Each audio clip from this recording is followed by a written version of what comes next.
Students of CBSE board, कैसे बच्चों आप सब? रिजल्ट अब आने ही वाले हैं, पास फेल का डर लगा हुआ है, बट हालांकि मैं जैसा देखती हूँ आप सबका विश्वास इतना बना हुआ है, इसकी वजह से मैं कोशिश करती रहती हूँ कि आप सबके डाउट्स क्लियर करती रहूँ, कंफ्यूजन ना हो।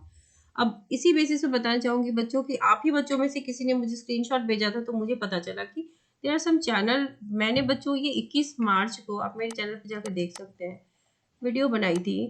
उसमें मैंने दीज आर माई कंटेंट जो मैंने खुद लिखे थे, और इसमें जो भी एडिटिंग एरर वगैरह थे जो मैं कर नहीं पाई थी टाइम की कमी की वजह से, तो मैं ऐसे ही फॉर्मेट, ऐसे ही बैकग्राउंड कलर यूज करके काफी दिनों तक मैंने कंटेंट्स बनाए, you can see it. But there are some channel जो टाइम एंड अगेन यूज करे। मैंने कुछ दिन पहले भी मना किया था कि आप अपना ओरिजिनल कंटेंट यूज कीजिए। आई have not share this with anyone.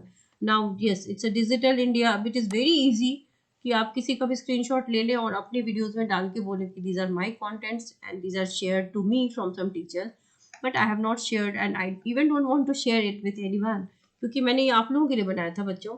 So I would request दो चैनल्स कि प्लीज मेरे कंटेंट को टाइम एंड अगेन यूज मत कीजिए, have your own content. Correct? तो ये कब की बनाई हुई बताओ? 21 मार्च का this page, but they have been using several pages, so this is not something which is good. और अब देखो, अब मैं आ गया, still you are using it like your own content.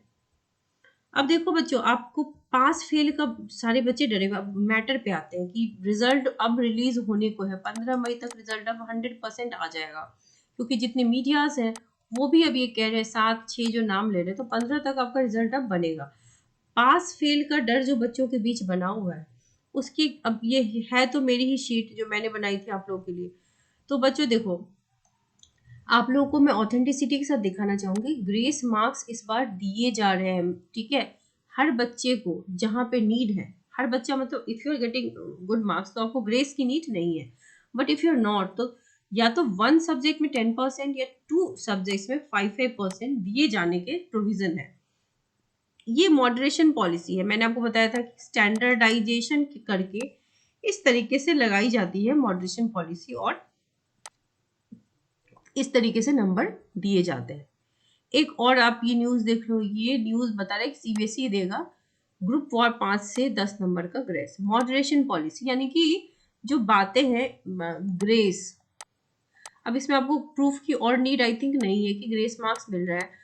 Moderation policy हर उस सब्जेक्ट में लगा है जहाँ पे डिफिकल्टीज थे, आपने लिखे हैं तो स्टेप मार्क्स आपको मिले हैं, ठीक है, आपने अटेम्प्ट लिए हैं, आपको उसके नंबर मिले हैं। आपने अगर 6 सब्जेक्ट लिए थे तो टॉप 5 आप यूज कर सकते हो। मैंने कुछ वीडियोस में ये बातें क्लियरली बताई हैं। तो इतने सारे प्रोविजन सीबीएसई ने रख दिया। इसके बाद liberal marking, marking is very very liberal this time. मतलब अब इस बार देखना कि हिस्ट्री क्रिएट होने वाली है, कि बच्चों के नंबर बहुत ज्यादा, पासिंग परसेंटेज जो है वो ऑन एन ईयर अब बढ़ते ही जा रहा है। तो इस बार आप 95 प्लस रख लो क्लास 10th के लिए भी, और 93 प्लस मिनिमम मैं कह रही हूँ क्लास 12th के लिए आप रख लो, क्योंकि कॉपी चेक में काफ़ी चीज़ों को इग्नोर किया गया है, जैसे कि आपकी हैंड राइटिंग अच्छी है नहीं है, उससे कोई मतलब नहीं है। आपने इस बार वर्ड लिमिट्स मैच नहीं किए। मैच करने का मतलब होता है कि 100 वर्ड्स में आपने 80 लिखे हैं तो चलता है, लेकिन आपने 100 वर्ड्स में अगर 20 वर्ड्स लिखे हैं तो वो चलता नहीं है। बट फिर भी इस बार चलाने की कोशिश की गई है। एमसीक्यूज में बहुत से बच्चों ने ब्लंडर किया है। ब्लंडर ये किया है कि मान लो क्वेश्चन नंबर 1 है, ऑप्शन ए है, आंसर मान लो सी है, suppose the word is C, तो आपने ये ए लिख दिया है, तो यहाँ पर आंसर में आपको सी लिखना था। कई बच्चों ने आइदर दिस और दिस करेक्ट लिखा है।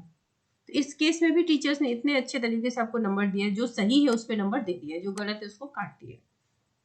कुछ बच्चों ने एक ही क्वेश्चन के दो दो ऑप्शंस लिखे हैं, आइदर दिस और दैट, तो उसमें जिसमें आपने ज्यादा अच्छा आंसर लिखा है उसके नंबर आपको दिए गए हैं। कुछ बच्चों ने क्वेश्चन नंबर ही गलत लिख दिया, यानी कि आंसर नंबर ही रॉन्ग लिख दिया है, उसके बावजूद आपको नंबर दिए गए। तो इतनी सारी गलतियों को इग्नोर किया गया, क्योंकि ये फर्स्ट बैच है कोविड के बाद का। So you are suppose to be very brave kids. बच्चे आपको माना जा रहा है कि बहुत बहादुर बच्चे जो फुल सिलेबस का एग्जाम दे रहे हैं, और अचानक से सीबीएसई का जो पैटर्न था आपके टाइम में काफी डिफिकल्ट भी आया था। तो ये माना जा रहा था कि द डिफिकल्टी लेवल जो है वो मॉडरेट टू डिफिकल्ट की ओर है, मतलब मीडियम में नहीं है, डिफिकल्ट की तरफ है। तो इन दैट केस आपने इतना भी अच्छा रिजल्ट किया है, तो अच्छा बेटा आप ये बताओ कि क्या आप 17-18 नहीं ला पा रहे हो? आपको अगर कॉपी अपना देख करके ये लग रहा है कि आप 17-18 भी ला पा रहे हो, तो फिर आपको चिंता करने की नीड नहीं है। आपको ग्रेस की भी नीड नहीं पड़ेगी, स्टेप मार्किंग अटेम्प्ट को लेकर के ही आपको दे दिया जाएगा पासिंग मार्क्स। ठीक है, अब मैं आपको लाइव एग्जांपल दिखाती हूँ जिससे आपको क्लैरिटी मिल जाएगी। ये हाँ एक रिजल्ट है इंग्लिश फिजिक्स, ये आप एक रिजल्ट देखो। स्टूडेंट को आप लोग कहते हो ना कि पास नहीं कराया जाता है, आप यहाँ पे देखो थ्योरी में, प्रैक्टिकल में तो चलो भर भर के नंबर दिए गए हैं, थ्योरी में देखो फिजिक्स में भी इस बच्चे को 23 आया है, केमिस्ट्री में भी 23 आया है। डू यू रियली थिंक कि इन दोनों सब्जेक्ट में इन्होंने एग्जैक्टली 23 का बनाया होगा? बिल्कुल नहीं। आप क्या, आपको लग क्या रहा है, क्या ये पास है या फेल है? Student is pass. अपनी आंखों से खुद देखो, इनके नंबर कोई बहुत अच्छे नहीं है। जैसा आप सोच रहे हो कि वर्स्ट पॉसिबल केस आपका रिजल्ट जैसा होगा वैसा ही रिजल्ट है इनका, लेकिन इनको पास कराया गया है। आपको क्या लगता है ये 23 जो फिजिक्स और केमिस्ट्री में आया है, क्या इनको 23 आ रहा होगा? इन्होंने बड़ी मुश्किल से 17-16 मार्क्स के लिखे होंगे, बट अटेम्प्ट दे करके लिबरल मार्किंग करके इनको 23 दे दिया गया है ताकि बच्चा पास हो जाए, बच्चा फेल ना हो। तो ये देख रहे हो दो दो सब्जेक्ट में, आपको लगता है कि बाउंड्री इन्होंने क्रॉस कर ली है? ऐसा नहीं होता है, ये बाउंड्री क्रॉस कराई गई है। ठीक है, उसी तरीके से आप अगेन देख लो, ये दूसरे बच्चे का रिजल्ट है, ये क्लास 10th के किसी बच्चे का रिजल्ट है। यहाँ पर भी आप देख सकते हैं, इनके प्रैक्टिकल के मार्क्स को रहने दो, हम इनकी थ्योरी के मार्क्स को देखते हैं। Student is pass, correct. अब इनको देखो मैथमेटिक्स स्टैंडर्ड और साइंस में इनके डॉट 23 हैं। क्या आपको सच में लगता है कि इन्होंने दोनों सब्जेक्ट में एग्जैक्ट 23 लाया होगा? ऐसा नहीं था। सीबीएसई जो अपने टूल्स यूज करती है, जो मैंने आपको भी बताया, मॉडरेशन पॉलिसी, ग्रेस, पहले तो स्टेप मार्किंग करती है, ठीक है, उसके बाद मॉडरेशन का पता होता है कि ये सब्जेक्ट डिफिकल्ट था तो अपने आप 6-7-8 नंबर बढ़ जाते हैं उससे, अटेम्प्ट के नंबर दे देती है, लिबरल मार्किंग करती है। उसके बाद भी अगर आपका 23 क्रॉस नहीं होगा तब ग्रेस की नीड होती है। ठीक है, क्योंकि ग्रेस हर सब्जेक्ट में नहीं मिलता, that is also fact. Her subject में नहीं मिलता, 1 से 2 सब्जेक्ट में मिलता है। अगर कोई चैनल आपको बता रहा है, there are channels that I know कि बता रहे हैं आपको कि इस तरीके से ग्रेस मार्क्स हर सब्जेक्ट में मिल रहा है, तो वो गलत इन्फॉर्मेशन है, वो ऐसा नहीं होता। ठीक है, और थैंक्स टू यू स्टूडेंट्स की बहुत सी चीजें पता चलती है कि कौन किसके कंटेंट यूज करे, अदरवाइज हमें इतना पता नहीं चलता। तो बेटा देखो, आपको मैं ये बताना चाहती हूँ कि रिजल्ट को देख करके तो आपको तसल्ली हो रही होगी कि एटलीस्ट आप पास हो गए, you all will, almost you all will pass. अब कुछ बच्चे ये कमेंट कर दें कि मैम आप कह रहे थे कि सब लगभग बच्चे पास हो जाएंगे, पर अब ऐसा नहीं लग रहा। बेटा मैंने लगभग बोला था, मैंने कभी नहीं बोला कि 100% स्टूडेंट्स विल पास। 100% से मतलब मेरा ये था कि लगभग 95% बच्चे पास होंगे। बचे हुए 5% जो होंगे उसमें से जो मान लो कि सब्जेक्ट में कम पार्ट आया है, अगर आपके 6 सब्जेक्ट हैं तो उस वजह से भी आप बच सकते हो। लेकिन अब इस कैटेगरी में एग्जैक्टली वही बच्चे फॉल करेंगे जिन्होंने कुछ नहीं लिखा है, चाहे उनका रीजन वैलिड हो, कोई जेन्युइन रीजन हो कि आपने क्यों नहीं पढ़ाई की, बट रीजन तो कुछ ना कुछ होगा। अदरवाइज आप अपने रिजल्ट को देखकर खुद सरप्राइज होगे कि आप अगर एक्सपेक्ट कर रहे हो कि आप बॉर्डर लाइन पे हो तो आप जरूर पास कर जाओगे। सीबीएसई आपका हाथ पकड़ के आपको लेके जाती है उधर। आपको मैंने 2 सैंपल्स इसीलिए दिखाए हैं कि बॉर्डर लाइन वाले बच्चे पास होते हैं, वो फेल नहीं होते। ठीक है, अब मैं ये आपसे नहीं कह रही कि हर बच्चे ने नहीं पढ़ा है, there are only few students जिन्होंने नहीं पढ़ा है तभी उनका रिजल्ट ऐसा हुआ है। और अगर मुझे ये बताओ कि अगर आप ब्लैंक शीट छोड़ोगे तो how will a teacher give you marks? आपको क्या कोई मार्क्स कैसे दे पाएगा? या आपने मानो कुछ लिखा ही नहीं है, या फिर जो भी लिखा है पूरा इरोनियस है, गलत है, एग्जैक्टली रॉन्ग, तो कैसे देगा मार्क्स? या आप कहोगे कि मुझे एमसीक्यू में अटेम्प्ट के नंबर दे दो। एमसीक्यू में अटेम्प्ट के नंबर नहीं होते। कई बच्चे पूछते हैं कि हमने एमसीक्यू करा है, तो that is not something called attempt, वो आपने आइदर यस और नो करा है, तो उसमें तो ट्रू या फॉल्स है, तो उसमें कैसे नंबर आपको मिलेगा अटेम्प्ट के? अगर सही है तो पूरे नंबर होंगे, गलत है तो वहां पर नंबर नहीं होते। But still I still want to tell you कि 95 प्लस ही रिजल्ट जाएगा। सीबीएसई की जो कॉपी चेकिंग हुई उसमें 10th के रिजल्ट तो सुपर बम्पर आ रहे हैं।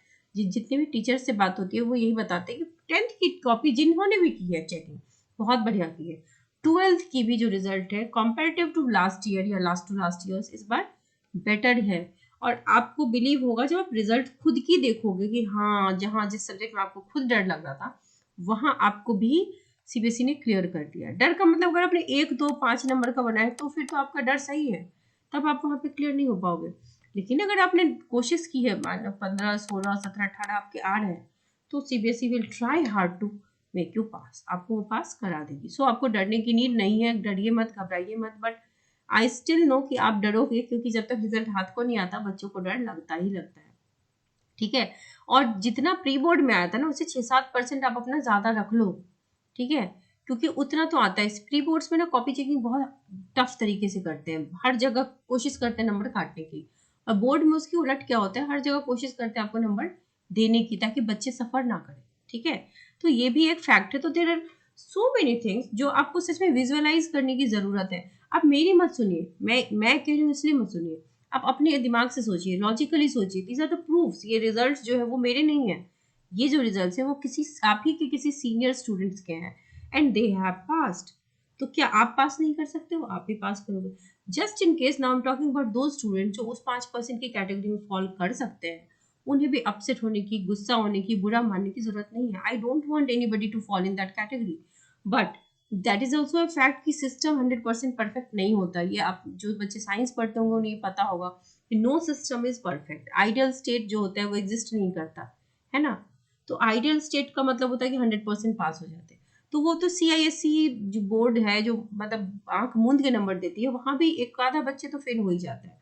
हालांकि CBSE भी चाहे तो 12th में अगर थ्योरी प्लस प्रैक्टिकल मिला के पास करवाए तो दूसरे बोर्ड की तरह यहाँ पर भी 12th के बच्चों पे इतना ओवर प्रेशर नहीं होगा। But CBSE I don't know why ये रूल बना हुआ है कि 12th में थ्योरी में अलग से पास होना है, प्रैक्टिकल में अलग से पास होना है। इस वजह से भी 12th के बच्चे थोड़े ज्यादा फेल होते हैं। और 10th में क्या होता है ना, थ्योरी में आपके जितने भी नंबर हो, प्रैक्टिकल में तो फुल आते हैं, तो प्रैक्टिकल प्लस थ्योरी मिला करके सभी बच्चे लगभग पास हो जाते हैं। दैट इज वाई 10th का रिजल्ट ज्यादा अच्छा होता है। ठीक है, और 10th की कॉपी चेकिंग लीनियंट भी होती है, क्योंकि उनको माना जाता है कि फर्स्ट टाइम ये बच्चे बोर्ड दे रहे हैं। तो दीज आर द जो फैक्ट है, दीज आर द फैक्ट्स। अब आप इन फैक्ट्स को खुद एनालाइज कीजिए। आपने एग्जाम दिया है, आपको बेहतर पता है आपका एग्जाम कैसा गया है, मुझसे बेहतर आपको पता है। आप मुझसे क्वेश्चन पूछ दो, मैंने 17 नंबर का बनाया, 18 नंबर का बनाया, यू मे बी रॉन्ग ना। आपको लग रहा है आपने 18 का बनाया, हो सकता है कि टीचर आपको उस पर 28 नंबर दे पाए, है ना। तो आप मान लो खुद को स्ट्रिक्ट मार्क्स दे रहे हो, टीचर आपको लिबरल मार्क्स देगा, तो हाउ डू यू नो कि आपके 18 ही आएंगे। तो एग्जैक्टली आप बेहतर जानते हो। आप जो है चिंता मत कीजिए, लिबरल मार्किंग हो रही है, ग्रेस मार्क्स है, मॉडरेशन है, इतनी सारी चीजें हैं कि आप को अगर कोशिश आपने की है तो आप 100% पास हो गए। ठीक है, सो आप चिंता मत कीजिए, स्टे अपडेटेड, स्टे हेल्दी और एंजॉय करते रहिए, और टेंशन फ्री हो जाइए। रिजल्ट अच्छा ही होगा, जब भी होगा अच्छा ही होगा। ठीक है, तो wish you all the very best. आपको वीडियो पसंद आया हो या कुछ फायदा मिला हो, कोई टेंशन रिलीज हुआ हो, तो एक लाइक कर देना, शेयर कर देना दोस्तों के साथ, कमेंट कर देना। Wish you all the very best.